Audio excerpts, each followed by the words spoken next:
All right, keep it over Ryan Solomon, everybody. His boss was like, be on time next time. And he was like, as you wish. Right? Princess Bride, guys. I'm sorry. He also said this was early on. I don't care. I'm failing right now anyway. It's fine. The bagel van, huh? Favorite mode of transportation of the Teenage Mutant Ninja Bagels. All right. Getting real warmed up for our next comedian. Put your hands together for the very funny Mr. Dante Powell.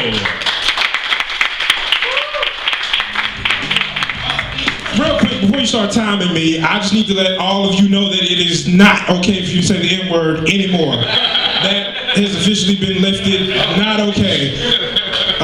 Either ending A or or any other vowel sound you want to add to it, it's not okay. How you guys doing?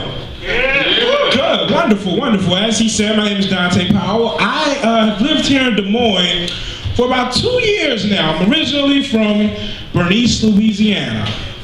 From Bernice, Louisiana. Seriously, thank you. I love it.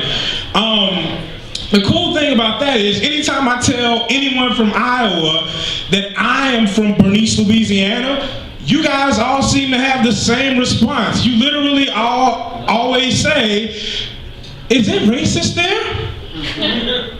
Yes, it is. It's Louisiana. What the hell? Like, yeah, it's racist. Now, and don't get me wrong, like, there aren't Klansmen on horseback, like, lighting crosses like an Olympic torch they never let go out. But let's just say that if there were, the general consensus would be anger as opposed to shock. Like, nobody on the news would be like, this is not that sort of neighborhood. That sort of thing just shouldn't happen. People would be like, yeah, I guess it kind of makes sense now that you think about it. If I find out who did that, I'm going to whoop their ass.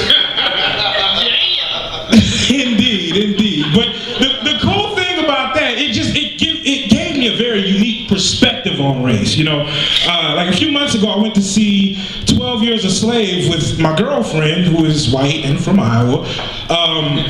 But I sit down and watch the movie, and after the movie is over, I get up to leave, and there's an older white lady that just storms out. And then as I walk out of the theater, I see her standing off to the side, and she looks like either sad or depressed or something. So I'm like, what's wrong, old white lady? You feel guilty? And she was like, oh my God, no. And my girlfriend was like, no, you can't do that. Come on, we have to go.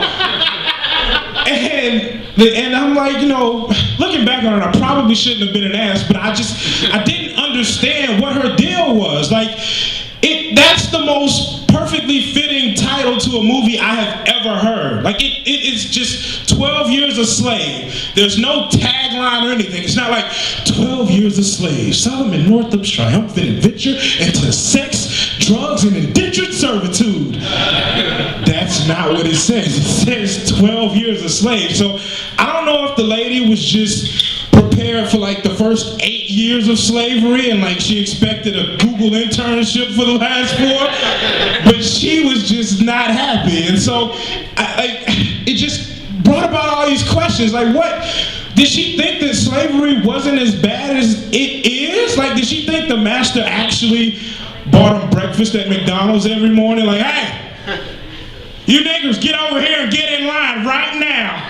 Now, Tobias, you had the iced frappuccino with a caramel drizzle and no whipped cream and a sausage, egg, and cheese biscuit with the hash brown. Damn it, Tobias, you wanted egg white, didn't you? Yeah, I wrote it down right. I just ordered it wrong. Jeffrey, the horses back down. We got no fish to buy order again. Now, y'all know as soon as you finish your breakfast, I'm going to start back treating y'all like shit, basically oppressing you and whatnot, right? All right, just wanted to make sure. Like, I guess she thought they left that out of the movie, which, and here's the other thing, like, if she was actually sad, the guy got his freedom at the end. Like, why are you upset by that? Like, he was set free and got to get his family back. And she's looking sad. Like, does she think there's gonna be a happy ending to actual slavery? Like that Oprah's gonna show up and do a special? Like, okay guys, we're back from break, and before we left, here at the Dumont Plantation in South Louisiana, I told you that I had something special for the slaves here.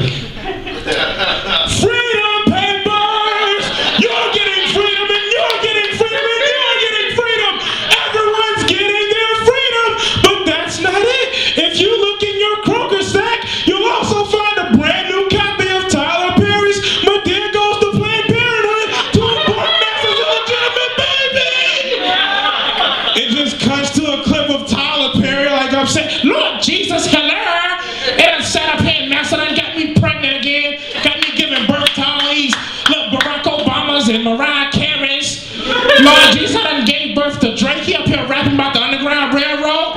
Lord, get me out of here. Because that's not how it happened. Like, you've seen videos of the 60s, and that's like almost 100 years removed from slavery, and we have like water hoses being sicked on us. There's no happy ending. I'm sorry to report that, white people. Like, even now, I think that part of the reason I date my white girlfriend is because I kind of feel like I'm getting you guys back. I'm sorry, you feel like you need to know. Alright, so that's going to be it for me tonight, but before I go, I do need to remind you guys, you cannot say the N-word. I cannot stress that enough. Alright, thank you. Oh, wait. All right. So actually, before I go, I need to remind you guys one more time because I feel like some of you are ignoring me. You cannot say the N-word. Don't do that, okay? All right, thank you. All right. Keeping it going for Dante Powell, everybody. And no more saying nachos. All right. I'm just kidding.